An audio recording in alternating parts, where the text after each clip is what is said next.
Good morning, Rovers. This is our 17th day at sea. We are currently en route to Horta in the Azores. We left Virginia Beach 17 days ago on this, my 21-foot junk rig sailboat that I built in my backyard. Now, we're on a broad reach under full sail, and we're getting ourselves into a position where we can skirt a high pressure system and make our final approach to Horta over the next few days. Take a look at this sunrise.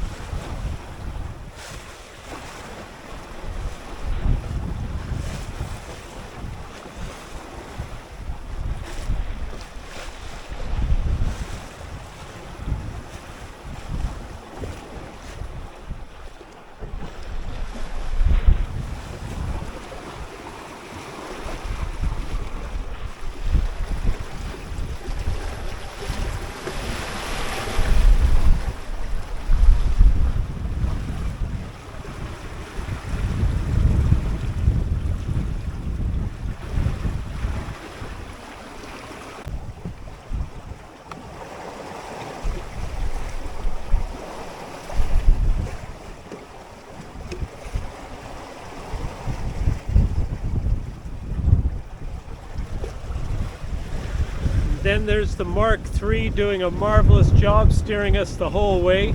I've barely touched the tiller at all on this entire passage.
Okay, so we have a little bit of chafe here. It's not a big deal. We probably could last a bit longer with it, but we're going to deal with that right now.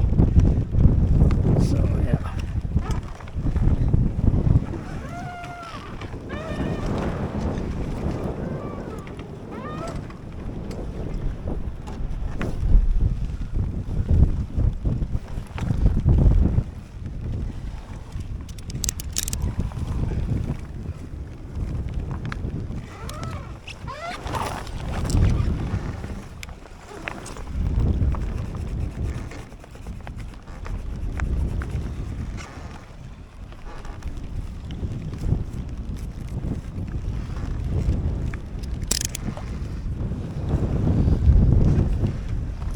Nicely done without cutting into our chafe gear. Okay, so we'll get that out of there. Get this through.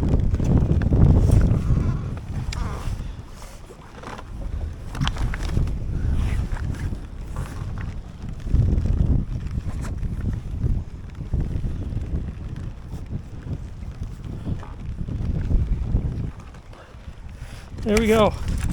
Repair complete. Rope recovered. Let's get back and get this sail hoisted again.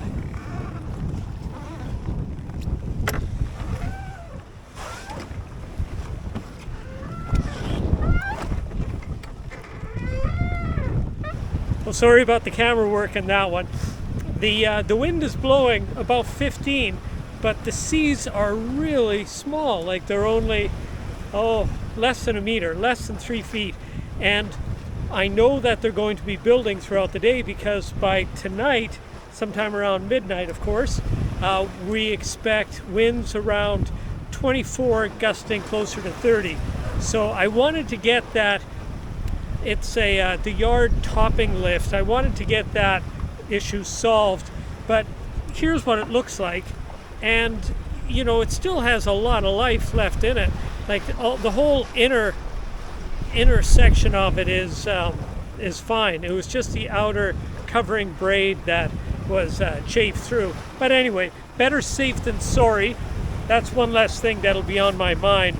Now there's really nothing to it other than to monitor the wind through the day and then continue to pop a reef in as required. Right now, we're actually under our working sail.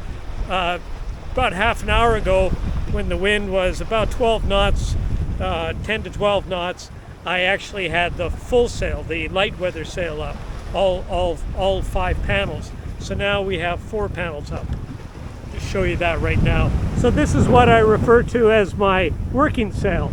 It has 4 main panels and then the fan section. So this sail is really good in the sort of 14 to 18, 19 knots, and then we'll drop another panel and continue on until, you know, we've run out of panels. So this is the effect on a bungee cord after just one day of heavy weather, you know, weather in the 25 to 35 knot range. So I've taken it and I've cut off the ends, and then I've made this version right here. This is a much better version of shock cord, and by using the 2 ends, which are very handy, this end and this end, I've crushed them in a little bit with pliers so that they're not quite as open. And I'll put these out to dampen the tiller, probably when the wind gets up to about 20 knots sustained. Well, let's go up and take a look at this sunrise.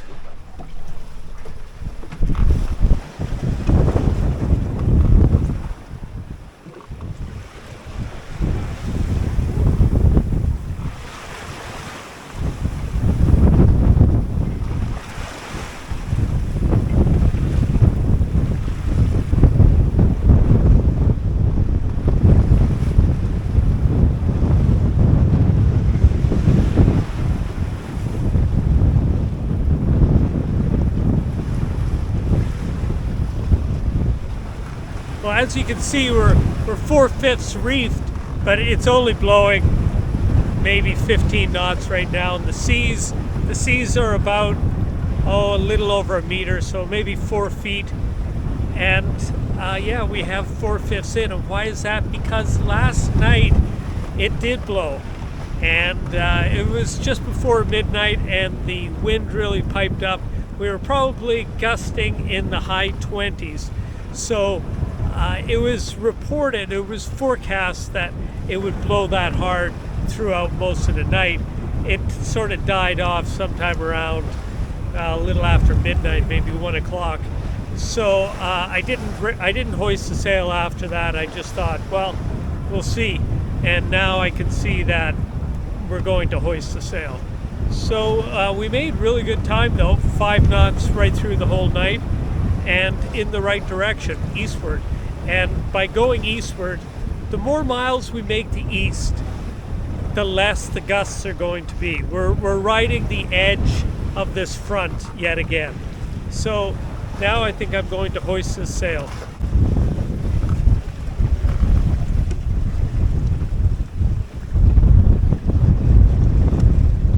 So there's a look at that bungee cord that we fixed up yesterday.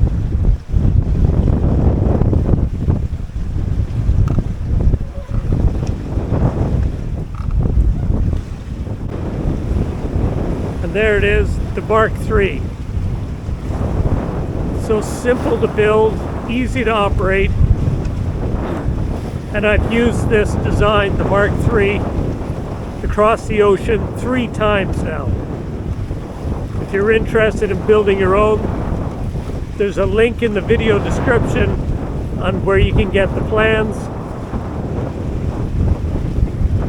And over 500 sets of plans have been sold to date.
So there's been a little bit of a change in the Wave Rover menu. Now, we're still OMAD.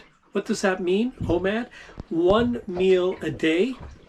And I was having eggs with seafood and tallow, beef tallow, but I've cut the beef tallow out because I found that I wasn't lacking any energy and I wasn't hungry throughout the day. So I modified it. I put 4 eggs in and 3 tins of seafood and make this great big Wave Rover seafood omelet. I'm going to walk you through the whole process right now. So this is a fairly calm day. which makes it even easier to show. Normally I have to kind of balance everything and keep it from flying around. So the eggs have all been coated in Vaseline, and that's to extend the life because we don't have refrigeration. So I just take an egg and give it a crack.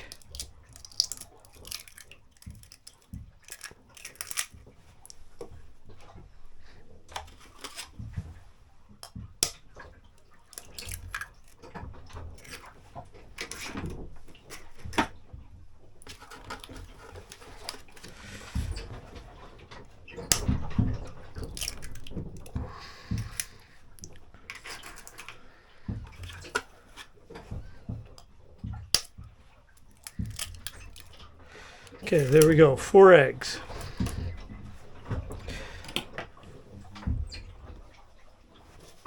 And I always keep lots of paper towel handy to kind of clean up.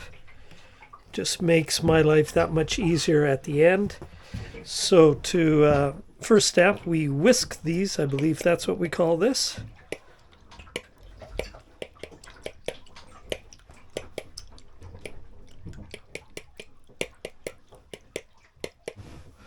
Okay, with that completely mixed up, we'll start putting the fish in. So right off the bat, I've got some mackerel in brine. I've drained the brine off. Brine is just seawater, and I've drained that off outside into the sea. And now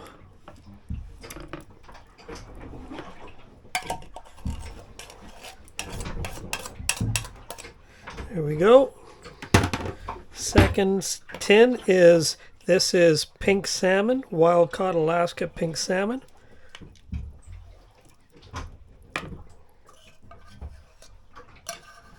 Whenever you have salmon, make sure it says wild caught, because if you just see Atlantic salmon, that means it came from a fish farm, which means probably it has a lot of antibiotics and other things that you don't necessarily want in your food.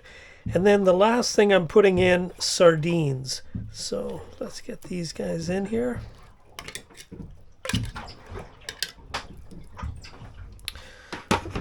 Okay, so we've got all of our seafood in here. Now we just start mixing it up.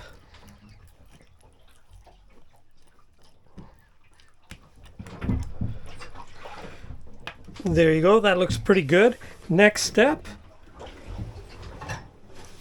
grab the pot you're going to cook in. And at this point, I switch to a spoon because I know I'll be using the spoon to eat. So just pour it straight in.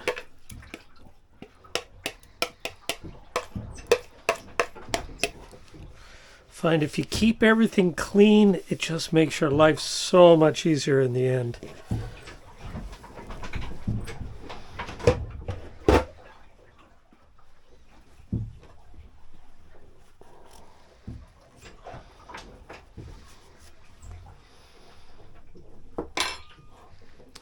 All right, so let's put this on the stove.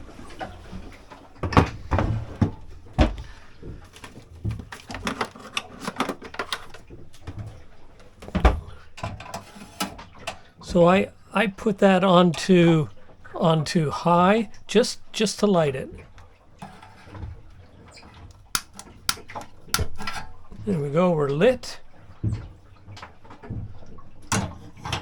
Put this on, and then I just make sure it's nice and flat.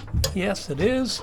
We're good. Just let that cook now for about 15 minutes.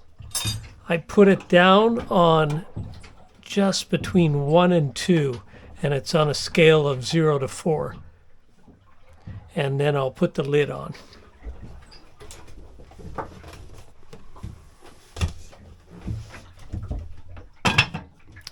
There we go. 15 minutes later, we'll have a meal. Well, as you can probably tell, we're through the period of high winds. In fact, we've been through that period now for about 36 hours. And we're in fairly calm winds right now, and it looks like I have another 12 hours of this. Now, just to sum up, during the high winds, we actually had really good daily averages. In fact, the second day really stands out because it was a 132-mile run that day, and the day before was over 120. So outstanding, sort of higher winds, and the winds were they clocked out somewhere around 28, 29 knots. So they were on the higher end, but not outrageously high. Now we're on the other side of that, and we have the very, very light winds. In fact, right now we're looking at about 4 to 5 knots. But here's the thing, we're still making 3 to 4 knots. And how is that possible? It's possible because Seahawk, he keeps putting me into these positive current situations. So I have enough wind to steer by, and then I also have enough wind to get some serious miles. So 3 to 4 knots, that still gives you about 80 miles in a day. Nothing to sneeze at, so to speak. Just let you see what the sail looks like right now.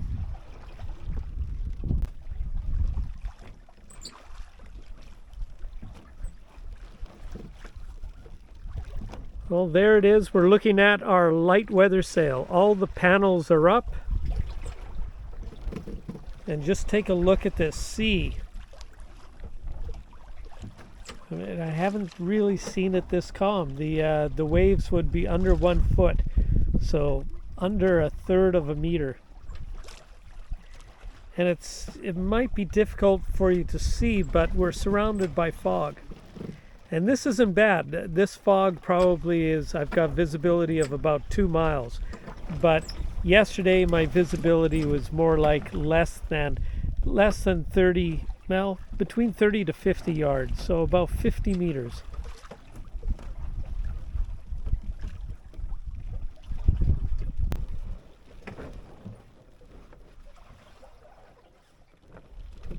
Despite these light winds, we're holding a pretty steady course, and that's on account of the Mark III.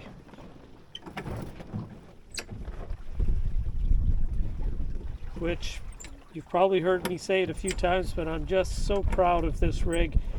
It has been steering the entire passage.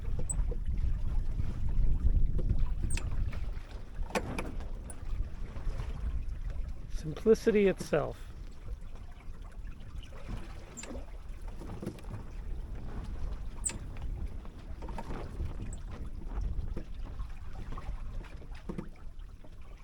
Well, it's been cooking for 15 minutes, and then I shut it off.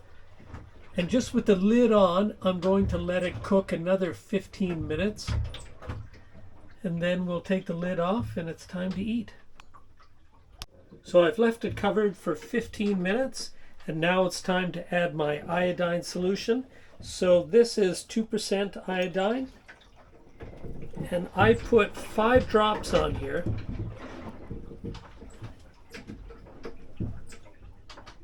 So that was 6, that was an accident. But I usually put anywhere between 5 to 10 on all my meals once a day.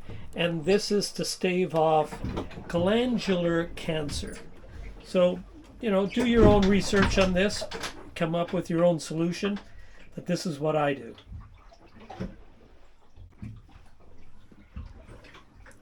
So now, bon appetit. Nutritious and delicious, I might add. So we expect these light winds to come to an end, like I said, in the next 12 hours, and then they're going to fill in. See, the whole thing was we wanted to get to the other side of this high. We accomplished that, and now the high is moving westward, and we're going to be moving eastward, so we're going to get some winds that will help get us right to Horta. In fact, in about 12 hours, I will start my final approach. As always, Rovers, thanks for watching, and forge your own adventure.